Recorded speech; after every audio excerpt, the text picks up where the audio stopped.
Sveiki, esu humanitarinių mokslų daktaras Adus Martinkus ir tęsime mūsų pamastymus apie kintantį pasaulį ir apie Lietuvos valstybės, lietuvių tautos vietą šitame kintančiame pasaulyje. Dėkoju Stanislavai ir Gražvydui už kanalo paremimą, dėkoju už tai, kad žiūrite, už tai, kad prenumeruojate, už tai, kad komentuojate, už patiktukus. Šito video pavadinimas aišku nuskambėtų kvailai normalioje valstybėje. Kam tarnauja Lietuvos valdžiagyviai? Vienas komentatorius man parašė, kad nebūtina rašyti, kad jie yra valdžiažmogiai, galima rašyti, kad valdžiagyviai. Aš taip ir dabar ir sakau. Taigi, iš tikrųjų, normalioje save gerbiančioje valstybėje, kurios valdžia vadovaujasi nacionaliniais interesais, toks klausimas būtų beprasmiškas ir net neįmanomas. Akivaizdu, kad normalioje save gerbiančioje valstybėje, kurios valdžia vadovaujasi nacionaliniais interesais, valdžia tarnauja tai valstybės žmonėms, gyvenantiems toje valstybėje. Bet Lietuva nėra tokia valstybė. Jeigu Lietuva būtų tokia valstybė, kurios valdžiai pirmiausiai rūpėtų Lietuva ir joje gyvenantys žmonės, Lietuva nebūtų sumažėjusi 1 milijonu žmonių per pastaruosius 36 metus nuo vadinamosios nepriklausomybės atkūrimo 1990 metų kovo 11 dieną.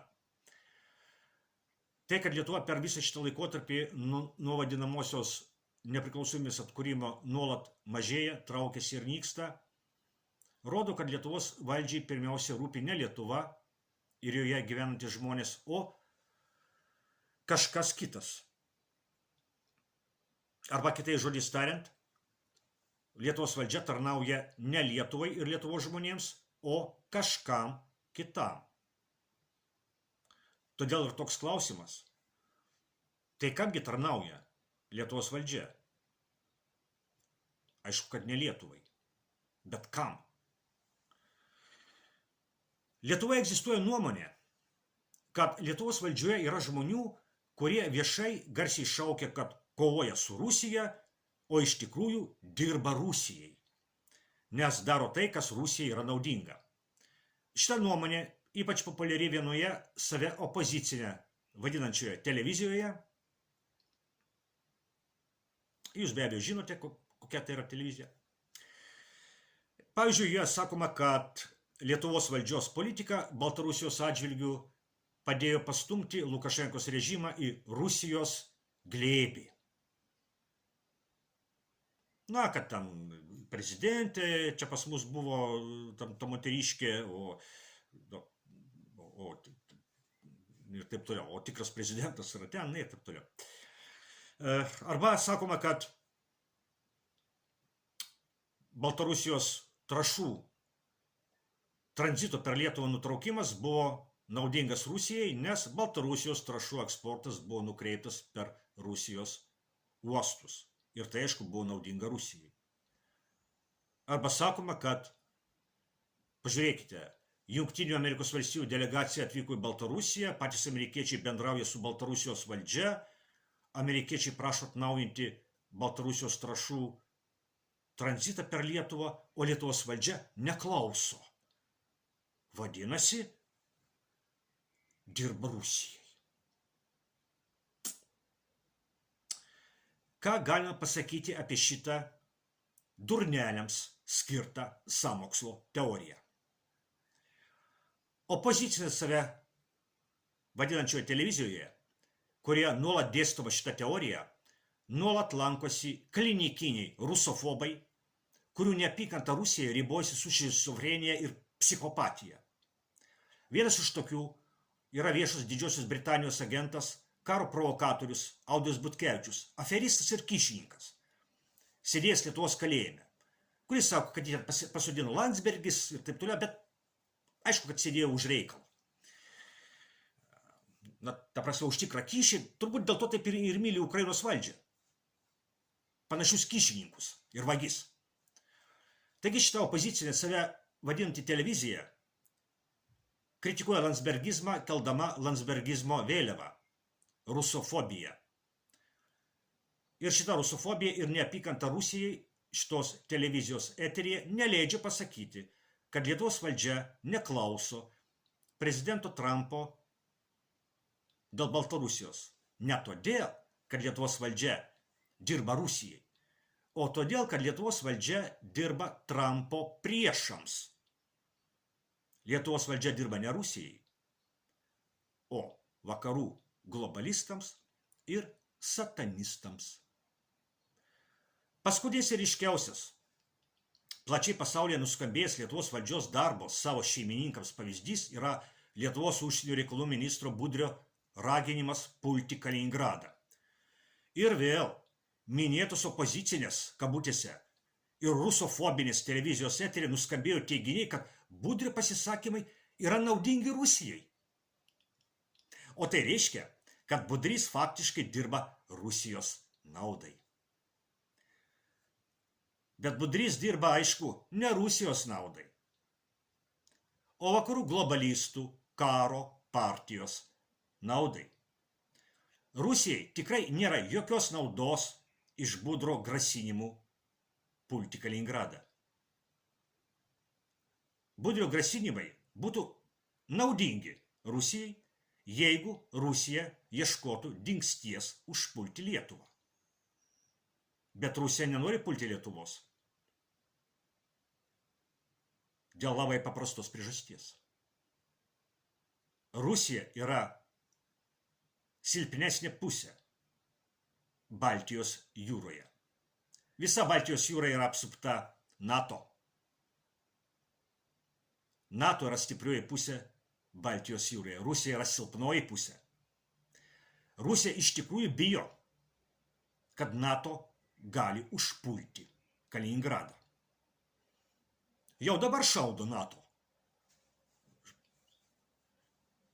Į Peterburgą ir viską. Čia nesąmonė, kad ukrainiečiai šaudo. Čia, aišku, NATO šaudo.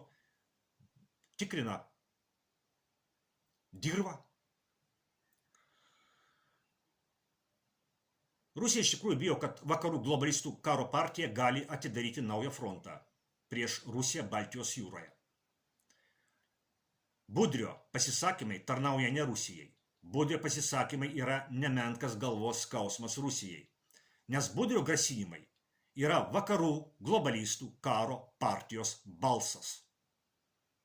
Čia reikia suprasti, Budris nėra durnas. Jis ne pats už save kalba. Budrio grasinimai yra vakarų globalistų karo partijos balsas. Tai, kad dėl to Lietuva gali nukentėti, jam visiškai nesvarbu. Šitam su ševeliūra. Jis ne Lietuvai tarnauja. Budrio grasinimai iš tikrųjų yra realus balsas tų galingų jėgų vakaruose, kurios nori tęsti karą su Rusija už Ukrainos ribų. Kai Ukraina pasibaigs, arba dar kai nepasibaigs. Lietuvos Budrio burna byloja vakarų satanistai. Lietuvos valdžios grasinimai pulti Kaliningradą yra netarnavimas Lietuvai, netarnavimas Rusijai. Tai yra tarnavimas vakarų globalistų karo partijai. Ir Rusija tai puikiai supranta.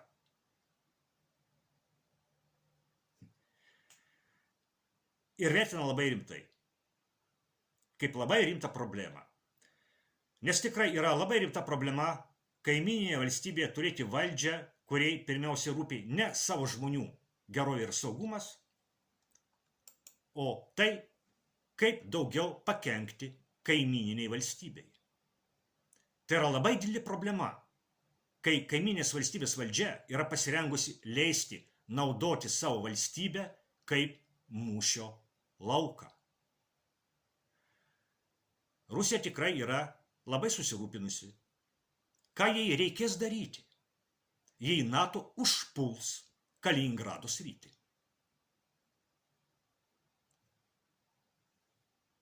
Ir ką reikės daryti su Lietuva, jei NATO užpuls Kaliningrado sritį? O Lietuvos valdžia Nausėdos Budrio burna pasakė, kad Lietuvos teritorija tam yra paruošta. Ir psichologiškai Lietuva tam yra pasiruošusi. Tai pasakė Nausėdos Budrys. Neblogai, ar ne? Panašu, kad Lietuvoje vėl greitai truputį keisis valdžia. Tik truputį. Lietuvoje niekada valdžia nesikeičia iš esmės. Panašu, kad Žemaitaičio partija bus išmesta iš vyriausybės. O vietoj jos bus Skvernelio partija. Socialdemokratai sako, kad Skvernelio partija jiems yra artimesnė savo vertybėmis, ypač užsienio politikoje. Tai reiškia, kad Lietuvos užsienio politika bus dar labiau landsbergistinė. Tai reiškia, kad užsienio reikalų ministrų ir toliau ko gero bus Nausėdos Budrys. Landsberginė partija jau pareiškė, kad Budrį svarbu išlaikyti tam, kad išlaikyti landsbergistinės užsienio politikos testinumą. O tas tęstinumas reiškia tarnavimą globalistų karo partijai. Lietuvos žmonių gerovės ir saugumo sąskaita. Lietuvos užsienio reikalų ministro Nausėdos Budrio burna byloja vakarų satanistai ir Lietuvos socialdemokratiniai landsbergistai.